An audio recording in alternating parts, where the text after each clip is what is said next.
Hello and welcome to the Brutal Iron Gym podcast, where our goal is to cut through the BS and deliver the brutal truth about topics related to health and happiness.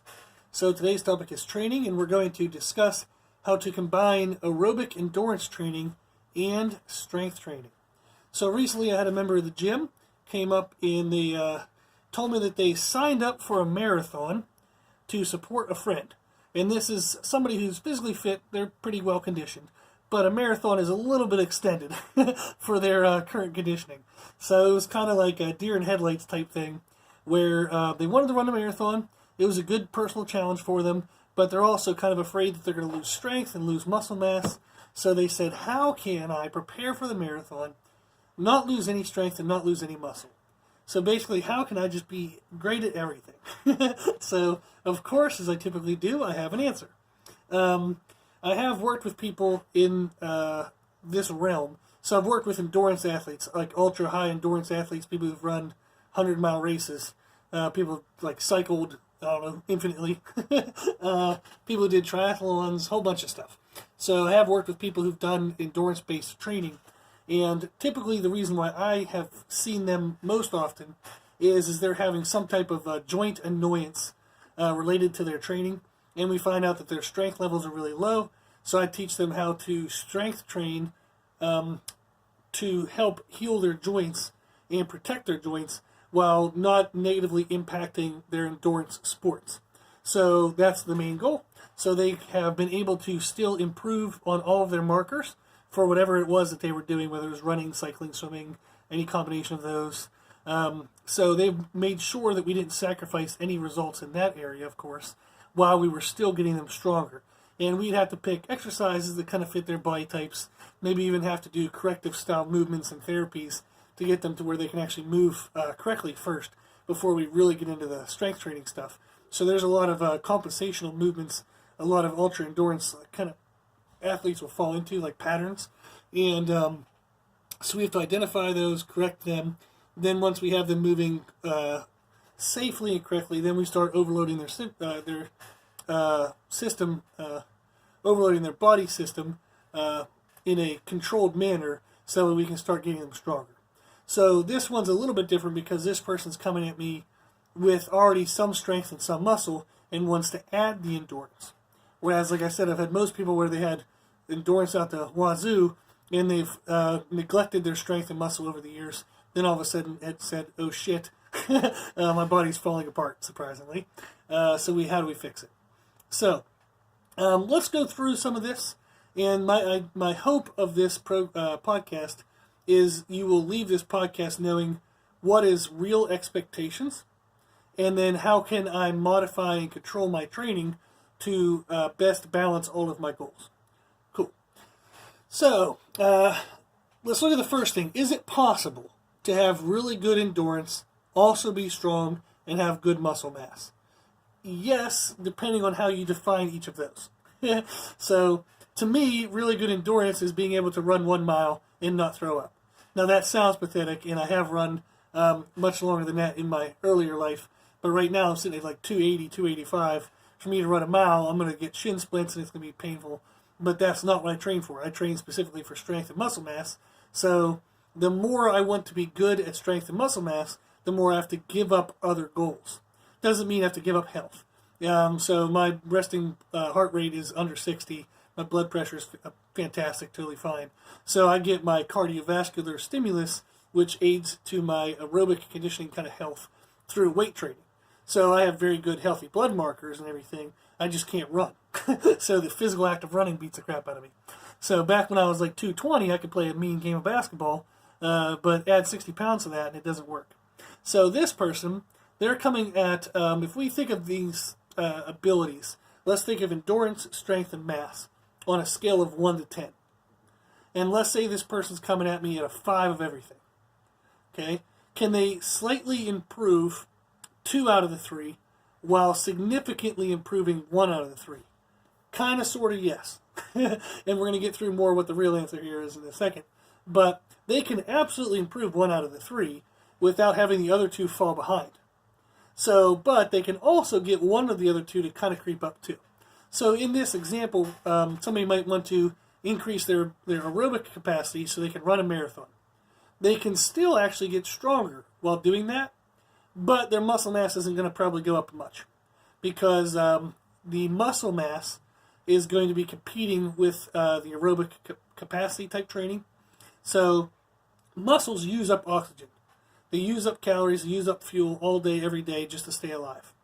When we start trying to compete with the resources to keep muscles alive, okay, oxygen and calories, by doing aerobic-based training, all of a sudden our ability to maintain muscle lessens. Therefore, any amount of muscle that your body doesn't deem as 100% necessary, it'll get rid of. It'll reduce that muscle. So the key is use it or lose it. If you have a decent amount of muscle, you can maintain it really well. But it's hard, it's going to be very, very hard to build muscle while you're also building aerobic capacity because they compete for resources. Okay? Now, one of the things that will often happen with somebody is they'll say, like, oh, I picked up running, and you can tell, man, I lost a lot of muscle. I really got really thin. Well, actually, what ended up happening was they lost body fat. So if you do this program I'm going to explain here correctly, you will have very little muscle mass loss, but you're definitely going to lose body fat if you don't keep your calories 100% up. And even if you do try to keep your calories correct, you're still going to lose some body fat because your activity level is up higher now that you're adding in running and aerobic capacity training. So somebody will get leaner, and they'll deem that as looking quote-unquote skinnier or that they lost muscle whenever they actually didn't have that much muscle in the first place. So I remember whenever I did a big diet for myself once, I was up around 240 pounds, and I was like, man, maybe I should do a bodybuilding show. Like, I could probably diet down and probably look good around maybe like 200 to 215. Well, I dieted down to 200, and I still had a little bit of fat on my abs that I had to get rid of. I had veins in my legs, my thighs, but I always carry fat in my abs. And I found out, holy shit, I was at 240 pounds, and I thought I was pretty good muscle, and here I was over 40 pounds of fat on me. So sometimes people deem themselves to be more muscle than what they really are. So then when they lose body fat and they look thinner, they'll associate that with losing muscle when it's not true. They just lost body fat. So if we go back to that scale of 1 to 10, on the 3 abilities that we're going to try to balance in this program, in this podcast, is aerobic, strength, and muscle mass. Okay? If somebody is coming into this and say they want to be 10 at all 3, no. Isn't going to happen. Even with all the drugs on the planet, you're not going to be a 10 at all 3. Now, you might have, like, you can see people, there's different ones I can think of right now, who have run a marathon, they've squatted 700 pounds, and they look like they have pretty good muscle mass. So there's one guy, his name's Alex, I think it's Vaida or something, Viada, something like that. But he's done that. He's ran a marathon, squatted 700 pounds, he's lean and probably pretty jacked at around like 215, 220 pounds. Well, he won the genetic lottery. But if he were to give up the marathon, he would be able to squat more, and he would have more muscle. So he might look like he has everything, but not everything is maximized. So within his current genetic capacity. So we all have different kind of windows of what's possible for us. So I might not have the window to squat 1,000 pounds, but I might have the window to squat 800 if I give up everything else. If I hyper-focus on one area, I can reach the peak of that area, but that's only if I let go of the other things. So like I said at the beginning of the podcast, is I'm trying to be strong and have good muscle, so I'm letting go of the ability to run. I'm not letting go of my health. Like I said, I still have good blood markers, but I'm letting go of the ability to run. And I'm okay with that. So I don't really like running anyhow. But that will be the idea. So if you're coming at this, let's think of a bodybuilder. Say we have a professional bodybuilder who wants to run a marathon. So currently their muscle mass is a 10. They're a professional bodybuilder. They've got as much muscle as their frame can hold. Their strength is maybe like a 7 or an 8. They're going to be pretty strong, but they're not going to be as strong as if they were to give up trying to build muscle and focus purely on strength. They would have a little bit more strength to gain if they wanted it. So if they switch from, say, bodybuilding to powerlifting, they would become a little bit of a better powerlifter if they were to give up some of the bodybuilding focus. So there's always that little bit of trade-off. And then maybe their aerobic performance, okay, not aerobic like capacity in terms of health. So their health is probably pretty good in terms of like resting heart rate, blood pressure and stuff. But their aerobic performance ability might be like a 2. So they have a 10 muscle, 8 strength, and a 2 aerobic.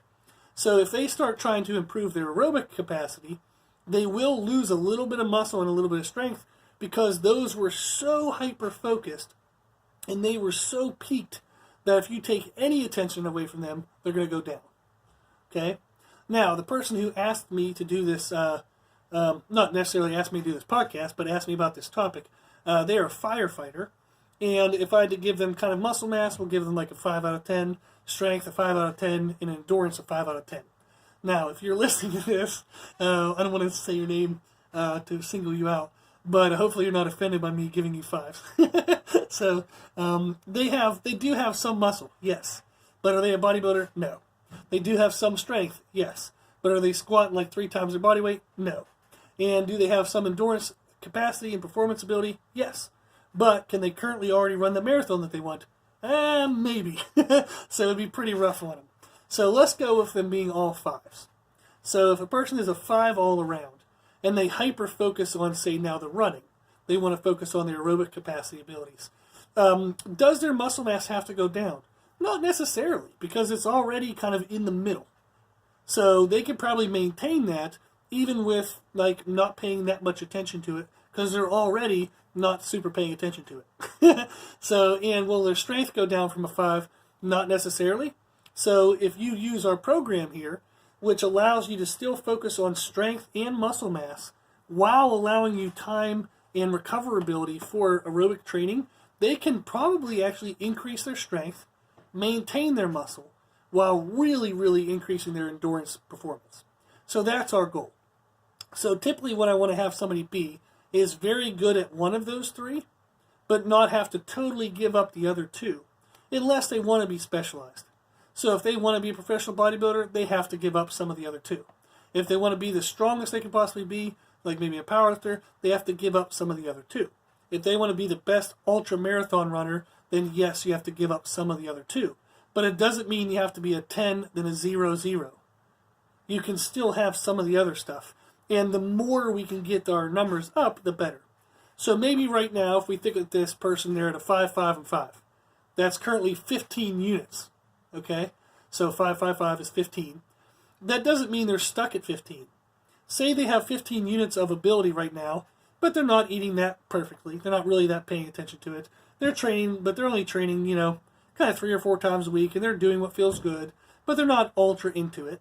So if they were to pay more attention to the structure and quality of their training, pay more attention to the structure and quality of their food, pay more attention to the structure and quality of their sleep, all of a sudden, instead of 15 units to work with, maybe now they have 20 or 21 or 22.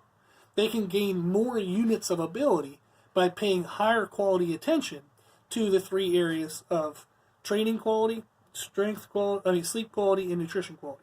So if you pay the best attention you can to all 3 of those, you're going to have more units to work with. And that's how I know I can get somebody to improve in endurance while also improving on strength and or holding steady at their muscle mass, because I'm going to make sure that they're paying attention to those 3 areas, the training, nutrition, and sleep, to make sure that we have more overall units to work with. So instead of having to trade 1 unit from one area to another, we just get to add more units to build up. So that's our goal. Okay? So we want to think about it this way, is the better you are at something and the less you start doing of it, you're going to lose it, right? If you already suck at it and you just start doing whatever you're currently doing a little bit better quality, then you can actually improve. So that's our way of thinking. Okay, so can somebody have good endurance or aerobic abilities, good strength, and good muscle? Yes.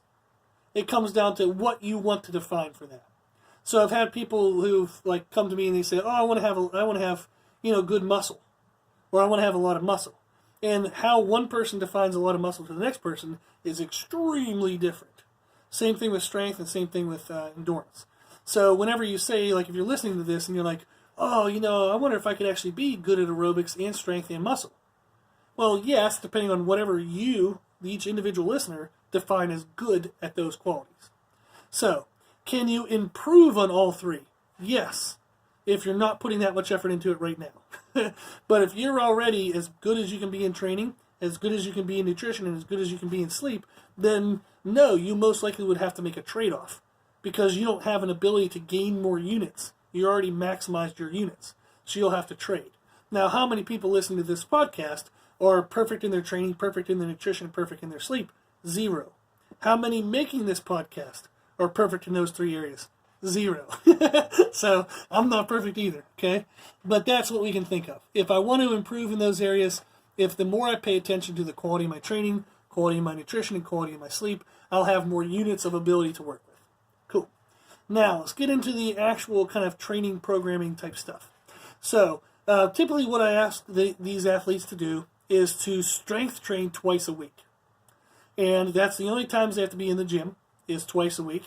And they don't have to necessarily even be at a gym. If they have home equipment, they could do that. But you have to use resistance weight training for strength twice a week. Now, can somebody get away with it at once a week? Sure, but that's more of a maintenance. And or if somebody's totally, horribly, really beat up, or they have absolutely no strength whatsoever, they can get away with once a week. But we generally try to do twice a week. That gets us the best results, and it's not overtraining, so they can stay super safe this way. And it actually makes them safer to train strength twice a week this way. Okay, so we're going to focus on full body workouts twice a week. One of the workouts will be a squat and an overhead press. The other workout will be a deadlift and a horizontal press.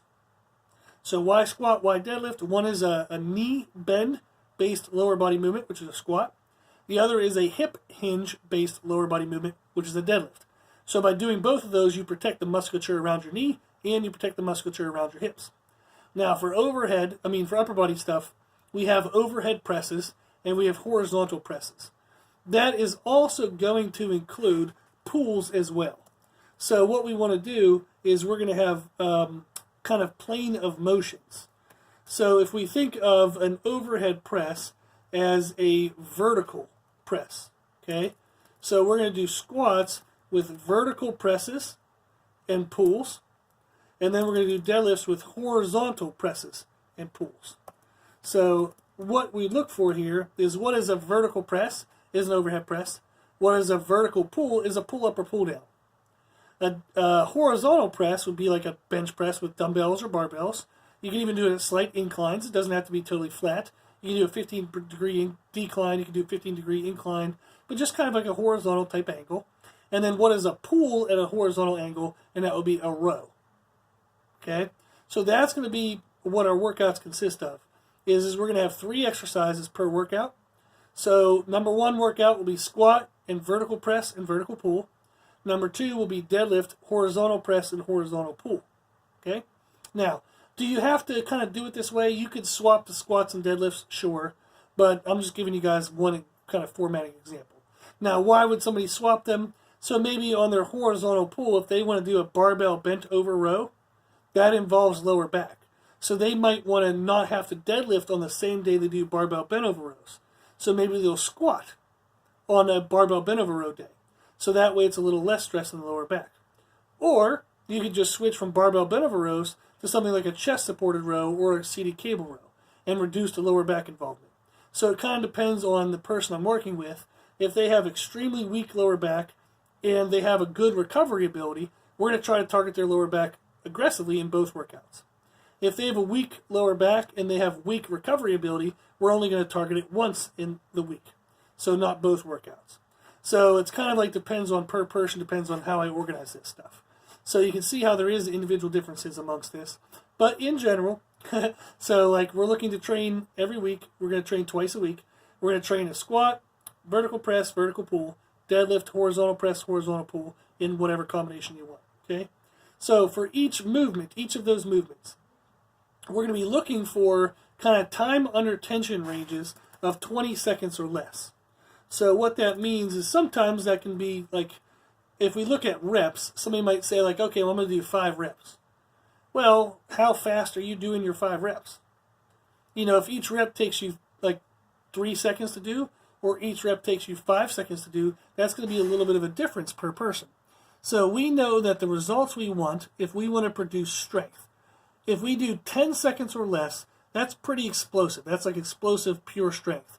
If we do 20 seconds to 10 seconds, somewhere in there we get a little bit of strength and a little bit of muscle damage to lead towards hypertrophy, but it's still more strength-based. And with activities between 10 to 20 seconds, there's more leeway to get stuff wrong to where we don't get injured. If you're doing something like a 1 rep max, If you get it wrong, you have high potential to get injured. So since we're not doing strength training in this scenario because we want to be the best in the world at strength training, we're just doing it because we need it for health and to help improve our overall abilities. So we don't want to get injured for it. So we're going to focus on stuff like roughly 10 to 20 seconds. So that's going to be what we're looking for, is 3 to 5 sets of 10 to 20 seconds of time under tension per exercise. Whatever the reps are is whatever the reps are. So if it takes you, say, 4 squats, and that puts you at, like, say, 14 seconds, perfect. But then all of a sudden it takes you 6 to 8 reps of, like, a dumbbell chest press to be in that window, that's fine too. So we don't care what reps we're at, we care what time under tension we're at. So for each of those 3 exercises in the workout, so if you look at workout, we're doing a squat, a vertical press, and a vertical pull. For the squat, I will do 3 to 5 working sets of 10 to 20 seconds of time under tension. Okay? For the vertical press, I will do 3 to 5 sets, working sets of 10 to 20 seconds of time under tension. For the vertical pull, I will do 3 to 5 sets of 10 to 20 seconds of time under tension. These can be done separately, or they can be done supersetted, or they can be done as a circuit. Depends on the person's abilities, and depends on what's best for their individual needs. But it doesn't have to take forever. These workouts can actually be done in 25 minutes. So I've had most people be able to do them in 20 to 25 minutes. And we've stretched them out for other cases if we wanted to, but it can be done pretty quick. And what we're looking for is we're looking for an intensity that is very, very challenging to maintain good form, but the person is able to maintain good form. So we would never just go for broke where the form goes to crap. So once their form slightly starts to break down, you would either stop the set there, or you would see if they can correct it. Maybe it was just a kind of a mental, they kind of got mentally lazy on one of the reps, and they can fix it for the next couple reps, okay? But that's the idea, is you're not going for broke, you're not going all out, true, max effort. So you're going for good form failure, so where you could probably do 1 or 2 more reps if you really wanted to, but you're going to stop because it's at least still safe yet. Those extra 1 or 2 might not be safe, so we just avoid those. So that's our goal. Then, for each of those exercises, we have to progress from workout to workout. So you have to improve in the weight that you can move from workout to workout within that range. You have to or you can improve by intensity per set, which is reps, or time under tension, or you can improve intensity per workout, which is more sets. So I'm going to try to give you guys this stuff. I know I'm giving you a lot of information in one podcast, but this is going to be all-inclusive, everything you need. So if I do an exercise and I did 100 pounds, okay, for 3 sets of 20 seconds of time under tension. 100 pounds, 3 sets of 20 seconds. I know I have to improve the next time I come into the gym. My window of time under tension is 10 to 20 seconds. So I can't do more reps at 100 pounds because I'd go over 20 seconds. So instead I might move up to 105 pounds or 110 pounds. And now all of a sudden I can only do it for 10 to 12 seconds. That's still within the window that I want. So I will do 3 to 5 sets at now 110 pounds at, like, say, 10 seconds. That's how I would improve from one workout to the next. So if I was previously at the top of the time under tension range, I would need to improve in weight. If I was previously at the bottom of the time under tension range, I need to keep the same weight and try to do 1 or 2 extra reps. If I cannot get 1 or 2 extra reps within the same number of sets as last workout, then I have to add a set. So maybe last time I did 3 sets of 10 seconds, and this time I can't do any more. I ended up getting 3 sets of 10 seconds again. Oh crap, what do? Well, you add a 4th set. That's how you make sure you progress from workout to workout. So you improve by weight, reps, or sets. And reps is significant of, or signifies, time under tension. Okay? So, that's the goal. Now, do you add any other exercises to that? Absolutely no, you don't really have to. They're totally fine. Now, say you're in the early stages of your aerobic-based training and nothing is really maximized yet. Well, if you want to throw in, some bis and tris or some abs or calves or whatever kind of like little fluffy extra muscles you want to add, go for it. But once that starts to impair recovery, you want to drop those out. Okay? So, in general, the workout format is going to be, you come into the gym, you get ready for movement. So you have movement prep. These might be stretches, they might be dynamic movement drills, something that just kind of prepares you for your strength training movements. Then you go into your strength training movements. So you have your lower body, you have your push, and you have your pull. You go through all the work of that. And then you would do any kind of movement assessment or movement treatments, do any kind of therapies afterwards, and be done. That's it. Okay? So like I said, these workouts can be super fast if you want them to be, if you're not, the gym isn't your thing. Or they can take longer if you want to be more inclusive of the type of therapies that you want to try to get. So it depends on how beat up you are in your training. Okay? So that's the idea. So our goal is going to be to make sure you can move safely first. Then we want to get heavy weight on you and make sure we progress. So we have to progress, like we said, in weight, time under tension, or sets. You just have to improve somehow. And then that's the goal. Okay? So I've done this for marathon runners, cyclists, triathlons, triathletes, people who do military preparedness. So maybe they had pretty decent muscle and strength, but all of a sudden they realize they have to start running a whole bunch to make it to the military. So this format has worked really, really, really well. It's worked every time, like it hasn't not worked yet. So, and there is a lot of individual variability to it. So sometimes we add other exercises like heavy weighted carries and some other type of general physical preparedness type movements. So just to make sure that they have the all-around athleticism and strength needed for whatever they're preparing for. Okay?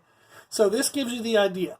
So can you be good at endurance while also maintaining strength and muscle mass? Sure.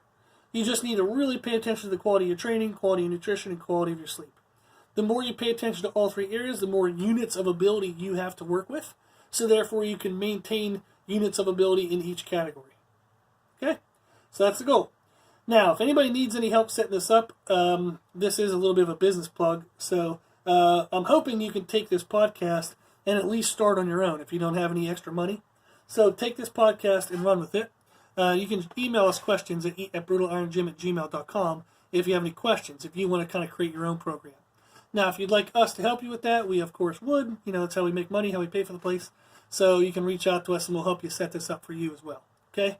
But can it be done? Absolutely. You just have to make sure you pay attention to all the components and make sure you're doing the right thing for each component. Okay?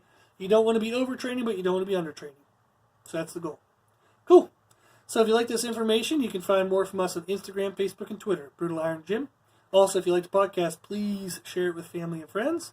So the more people we help, the happier the world will be. And if you have any questions, feedback, or suggestions, we'd love to hear from you.